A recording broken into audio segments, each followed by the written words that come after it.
안녕하십니까. 오늘 고전시가 문제풀이 겨울방학 방과 후 CD반 수업을 시작하도록 하겠습니다. 오늘은 온라인 강의를 한다고 했죠. 40페이지를 펴보도록 하겠습니다. 40페이지.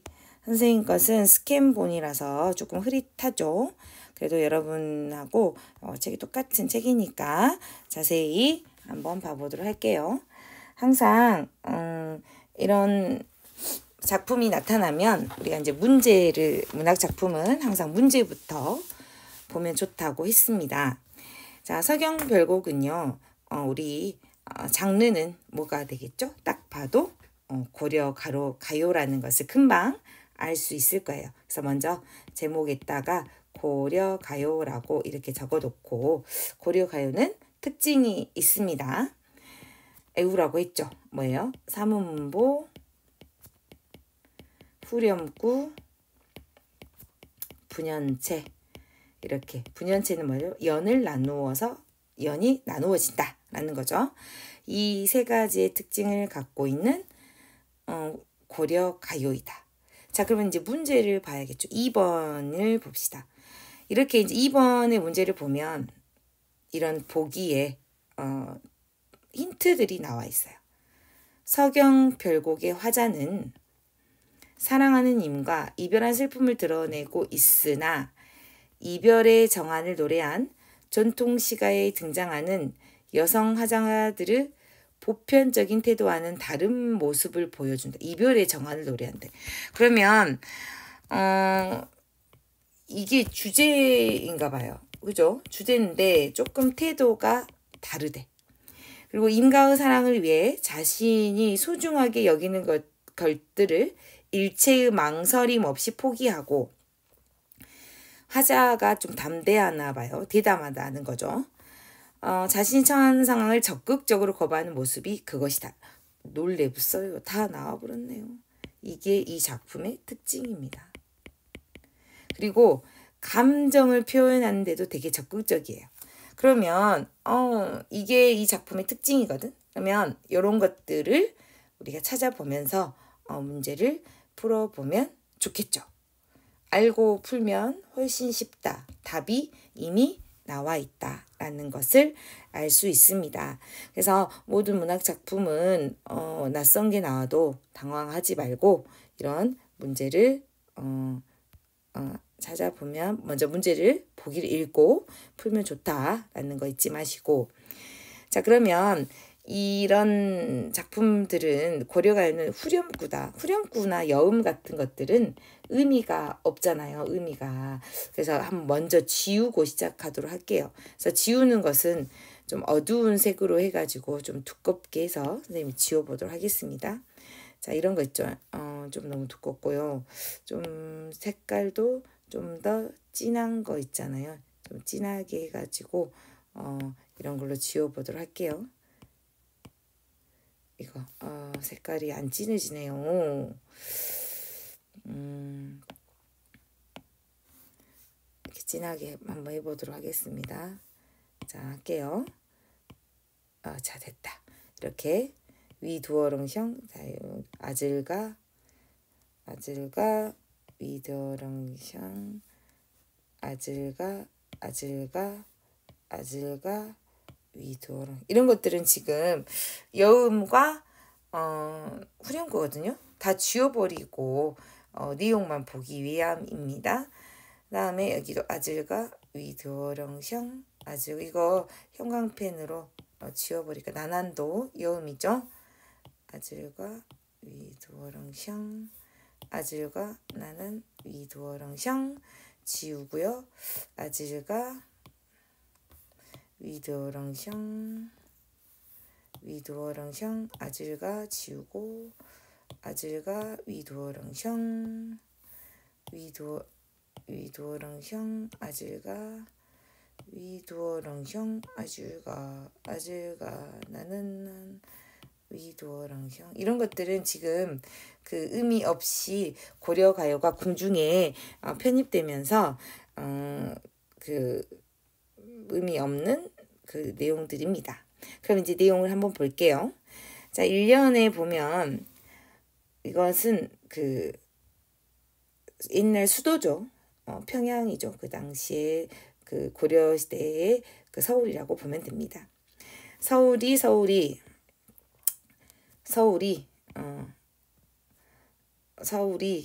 서경이 서울이지만 뭐 이런 거죠. 그래서 서울이지만 뭐 이런 거. 그러니까 자기가 살고 있는 서울이지만 뭐 이런 뜻이에요. 닦은 것이 작은 이 서울을 닦은 곳 밑에 나와 있죠. 새로 닦은 서울. 그러니까 수도인데 그 새로 옮긴 뭐 수도인가 봐요. 그래서 평양을 고예 마른이라는 것은 그 당시에 사랑한다 이런 뜻이거든요. 그래서 그 서울을 사랑하지만 좋아한다는 거죠. 뭐 서울, 수도 뭐 이 정도로 되겠어. 작은 서울을 소형경. 그래서 작은 서울을 좋아하지만 이별하기보다는 나는 여기 내가 살고 있는 곳, 여기 화자가 살고 있는 곳이죠. 화자가 살고 있는 곳. 그러니까 삶의 터전이에요. 그럼 자기가 살고 있는 곳이 제일 익숙하고 좋잖아. 근데 여해무로는 이별하기보다는 이런 뜻이거든요. 이별하기보다는 이별을 만약에 하게 된다면 님하고 이별하기 싫은 거야. 이별하게 된다면 이 질산배라는 것은 옛날에는 여자들이 배를 짰어요. 배틀했다가. 그러면 생계를 이어가는 여자의 어떤 직업 같은 겁니다. 생계를 이어갈 수 있는 굉장히 중요한 거죠. 질산배도 버려버리겠다는 거예요. 이 질산배도 버릴 수 있다. 버리고 나를 사랑해 주신다면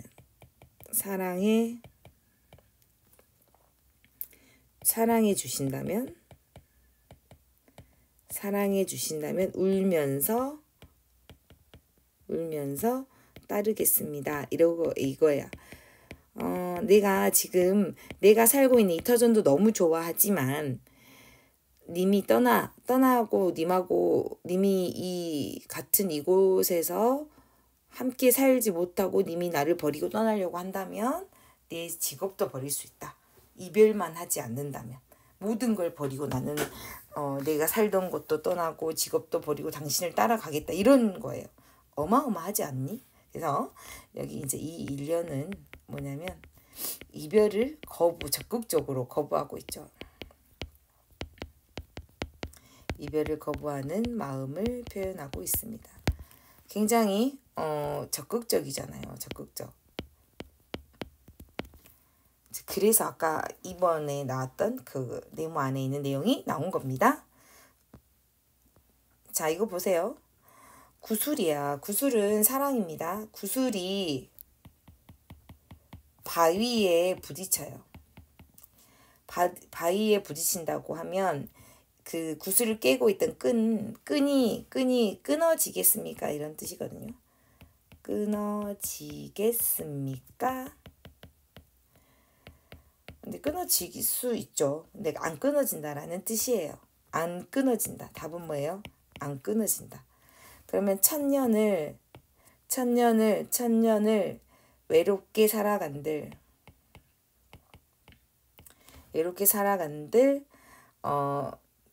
믿음이 변하겠습니까?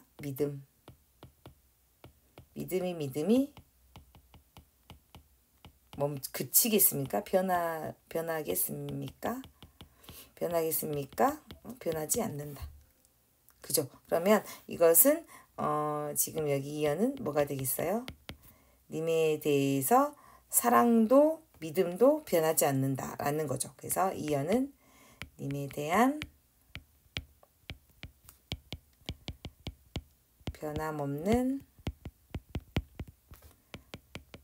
사랑과 믿음을 맹세하고 있어요. 자, 이거는 우리 예전에 정석가 한번 배웠을 거예요. 정석가. 정석가. 모래에서 구운 밤 닷대를 심었을 때 싹이 나면 당신과 이별하겠다. 그죠? 그 정석가의 6년하고 똑같아요. 6년하고 똑같아. 그러니까 이게 어떻게 보면 그 당시에 유행하던 적극적인 이별에 거부하는 그런 사랑의 노래의 후렴구처럼 전해 내려오던 부분이라고 생각하시면 됩니다. 자, 그 다음에 대동강 넓은지 몰라서 대동강 강이죠. 배를 내어 놓았느냐 사공아. 그래서 이 사공은 지금 뭡니까? 화자가 원망을 전가하는 존재거든요. 지금 님한테 화를 내야 되는데 님한테 화를 내면 안 돼. 왜냐면 그러면 더 떠나가겠죠. 그래서 원망을 사공한테 합니다. 왜냐하면 배에다가 실어서 가시거든요. 배. 이거는 네 가시는 사공의 아내예요. 사공의 아내. 사공이 네 아내가 사공의 아내가 바람난지 음란한지 몰라서 음란한 줄 모르고 가는 배에 실었느냐 사공아 이랬어요. 대동강 건너편 꽃은 다른 여자예요. 새로운 여자. 배 타고 가면 누가 꺾을 것 같냐면 자기 새로운 여인을 님이 만날 새로운 여인, 질투의 대상이에요. 그러니까 사공 네가 나의 님을 배에 태워 가가지고 다른 여자를 만나게 됐다 이거야. 그래서 네 마누라 관리나 잘해 이렇게 말하는 거예요. 알겠죠? 그래서 배 타고 가면 꺾을 것이다. 그래서 배 타고 가면 꺾을 것이다. 새로운 여인을 만날 것입니다. 이런 내용이에요. 그래서 이 3년은 뭐냐면 사공에 대한 원망하고요.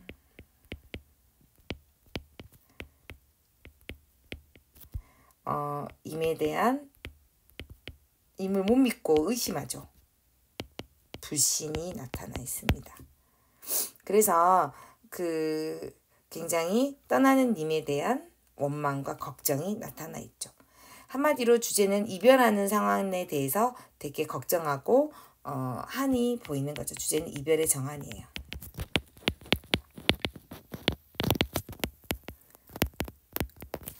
이별의 정한이 됩니다. 그래서 이 서경별곡은 너무 많이 나오니까 여러분이 이런 부분을 이해해 놓고 문제를 푸시면 됩니다. 그리고 그러면 2번 문제 우리 방금 했었잖아요. 한번 풀어보도록 할게요. 적절하지 않은 것은 그랬어. 자, 기역과 디귿에서 화자는 서경을 기역과 디귿에서 화자는 잠깐만요.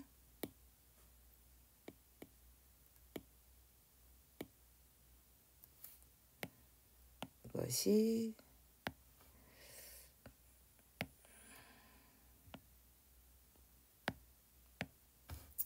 자 봅시다. 기역과 디귿에서 화자는 서경을 사랑하지만 님과의 사랑을 지키기 위해서 서경을 떠날 수도 있다고 하는 것으로 보아 이별을 강하게 거부하고 있다고 볼 수 있다.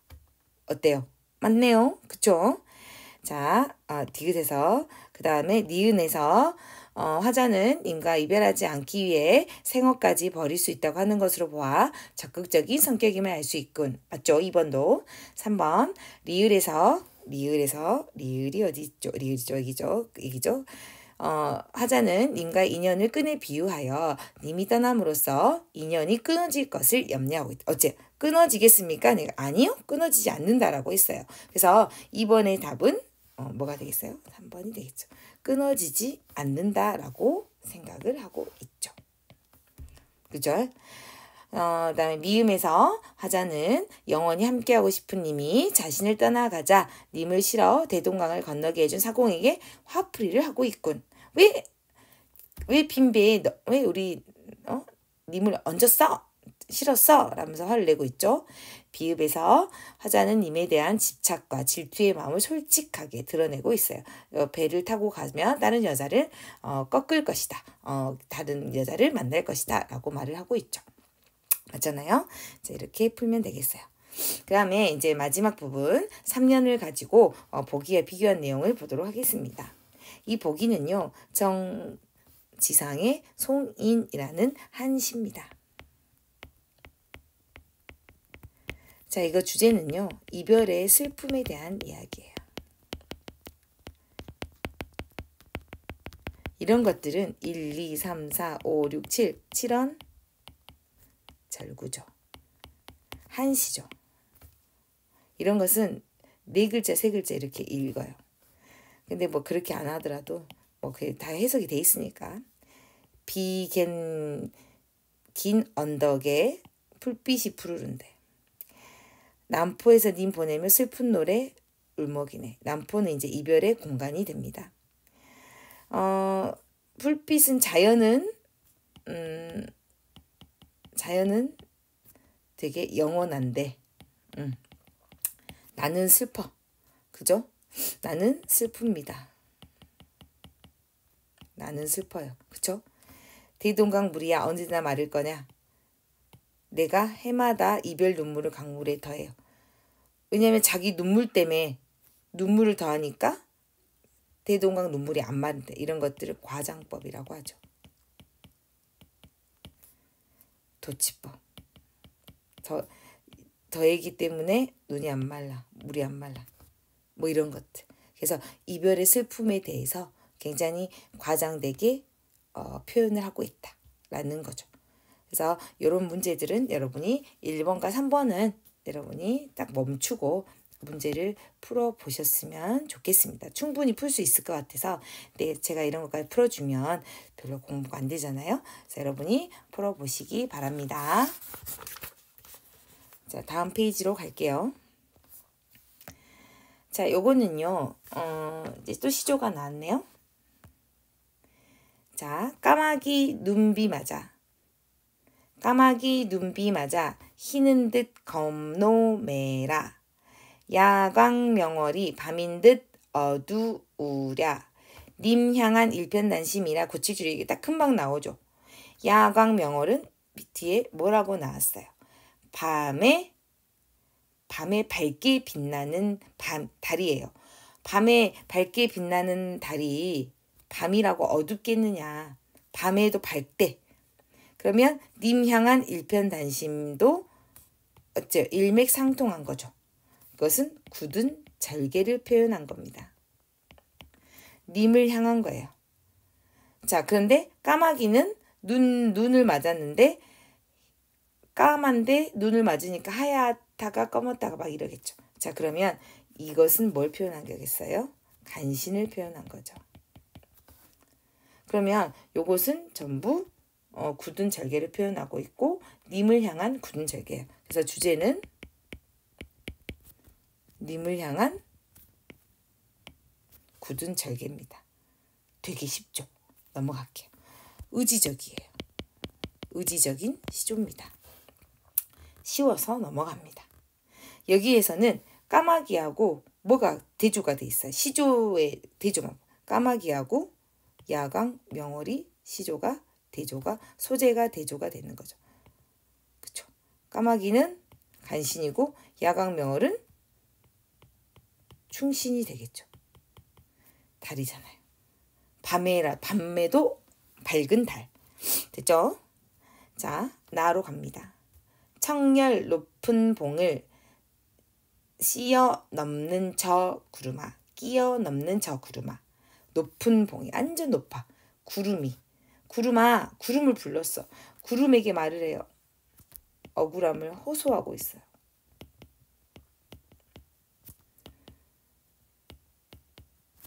고신 자기 신하의 눈물이에요.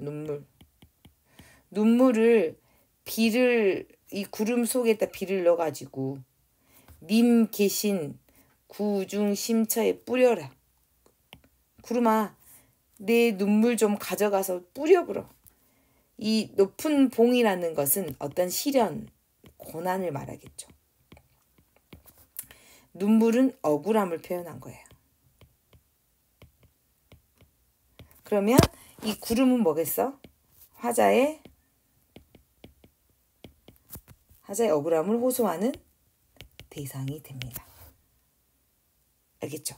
그러면서 님한테 뿌려봐라. 그래서 이것도 그 자연물을 가지고 님한테 그 충성심을 표현하는 작품입니다. 주제.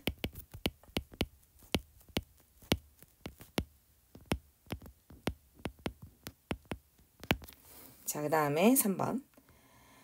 자, 풍상이 섞어진 날에 갓 피어온 한국화. 풍상은 시련이죠. 갓 피어온 한국화. 근분에 가득 담아 옥당에 보내니. 옥당은 거기 임금님 계시는 곳이에요. 응? 임금님. 그죠? 도리야. 도리는 그 뭐죠? 여기서 좀 꽃인 척 하지 마라. 임금님의 뜻을 알겠냐. 그래서 이 한국화하고 대조되는 것이입니다. 이 두 개를 대조 표시해야 돼. 그래서 얘는 복숭아 자두꽃은요 그 철에 잠깐 나는 거거든. 그래서 변절하는 신화를 표현한 거고요. 얘는 지조를 상징하는 겁니다. 그래서 이제 이 정도로 표현을 해놓으면 요 작품은 주제가 변함없는 충정에 대한 맹세가 되겠죠.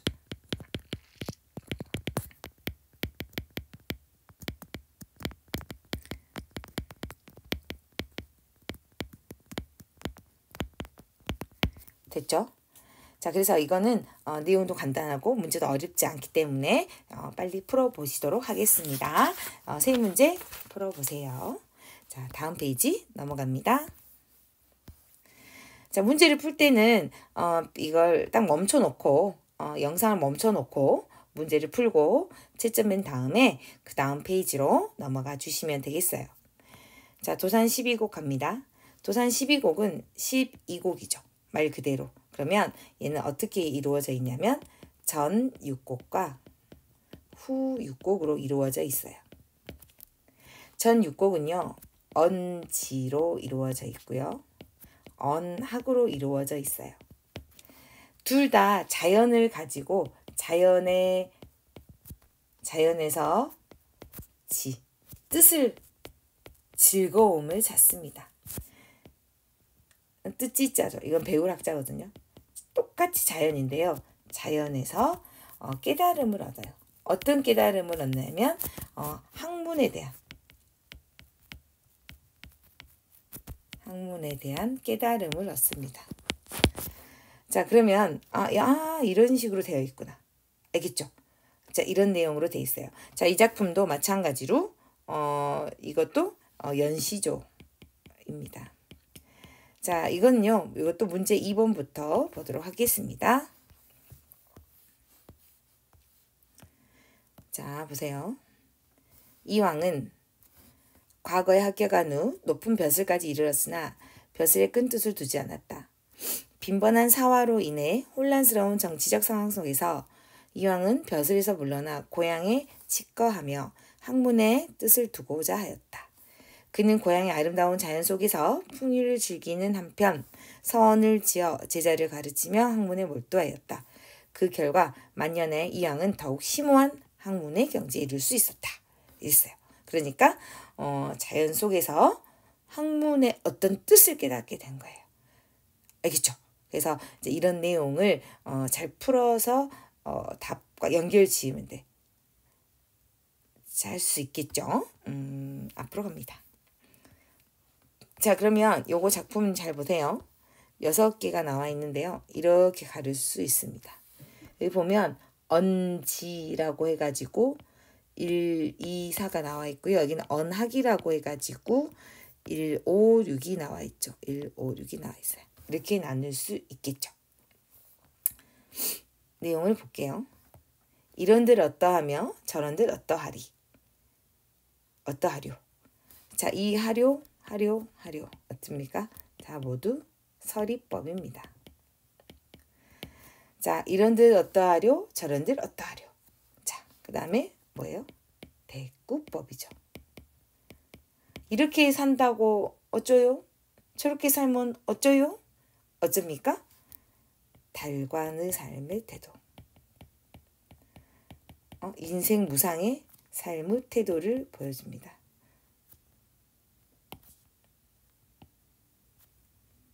달관의 삶의 태도를 보여준다. 초야우생이 이렇다 어떠하려. 초야우생이라는 것은 시골에 묻혀 사는 사람이에요. 여기 밑에 뜻이 나와 있죠. 시골에 묻혀 산다는 것은 그 이속도 차리지 못하고 자연 속에서 묻혀서 가난하게 사는 막 이런 걸 표현해요. 그래서 초야우생이 이렇다 어떠하려. 이것은 지금 작가 자신의 삶을 표현한 거예요. 그러면서 어쩝니까? 자기는 이 자연 속에서 욕심 없이 사는 게 마음에 든다는 거야. 그래서 안분, 지족의 삶의 태도에 대해서 만족하고 있습니다. 하물며 천석고황을 고쳐서 무엇 하겠느냐. 그러면 천석고황의 뜻이 뭔가 보세요. 자연의 아름다운 경치를 몹시 사랑하고 즐기는 병이에요. 병. 그러니까 이것은 뭡니까? 무슨 뜻이겠어요? 자기는 자연을 너무 사랑한다는 거죠. 자연 사랑을 강조합니다. 이 병을 고쳐서 뭘 하겠느냐? 그죠? 그래서 이 언지의 일의 내용은 뭐가 되냐면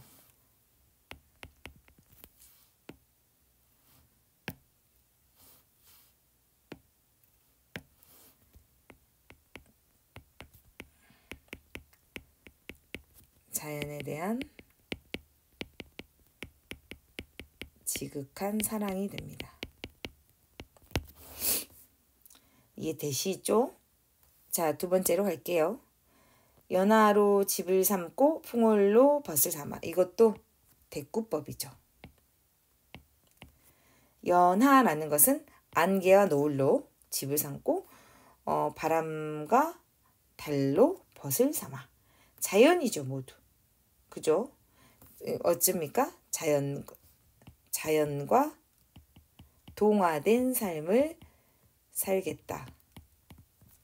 태평성대의 병으로 늙어가니 이 중에 바라는 이는 허물이나 없고자. 이 병이라는 것은 병으로 늙어간대. 이 병이 두 가지 의미가 있죠. 첫 번째는 이제 늙어간다고 했으니까 노환의 의미도 있고요. 두 번째로는 아까 침에 천석고황이라고 했잖아. 천석고황. 어째 자연을 사랑하는 병. 하는 병을 이야기합니다. 그러면 이 두 번째 것도 자연과 함께 하고자 하는 마음을 말하겠죠.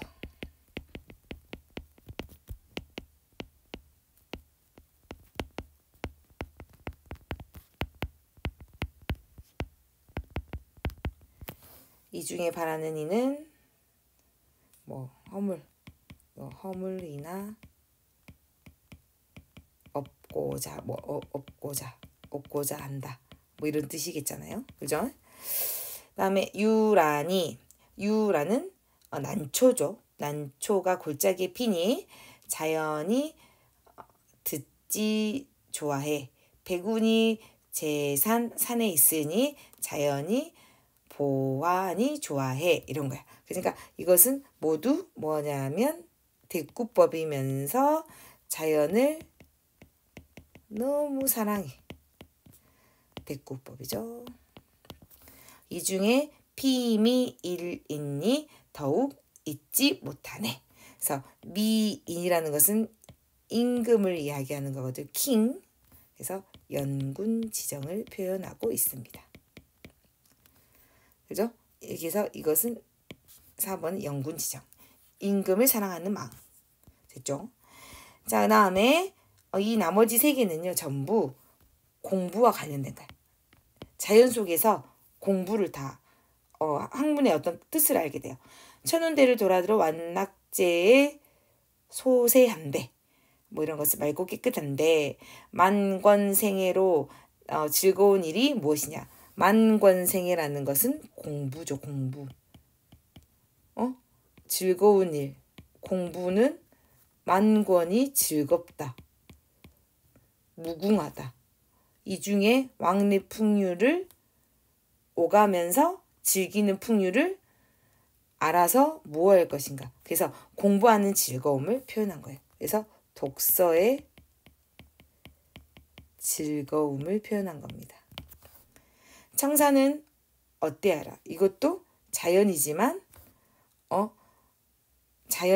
교훈적인 대상이 되죠. 본받을까. 왜 푸르고 유수는 흐르는 물은 그치지 아니하는가. 멈추지 않는다. 논스탑. 우리도 그치지 않고 열심히 공부하겠다. 이런 뜻이에요. 그래서 이것도 학문 수양의 의지. 자, 우부도 알며. 이것은 어리석은 자죠. 어리석은 자도 알며 하거니 그 안이 쉬운가. 성인도 다 못다 하시니 그 안이 어려운가. 그러니까 성인도 다 못다 하시니 어려운가. 그래서 학문 완성의 어려움을 이야기하고 있어요. 쉽거니 어렵거나 등에 쉽거나 어렵거나 늙을 줄을 모른다.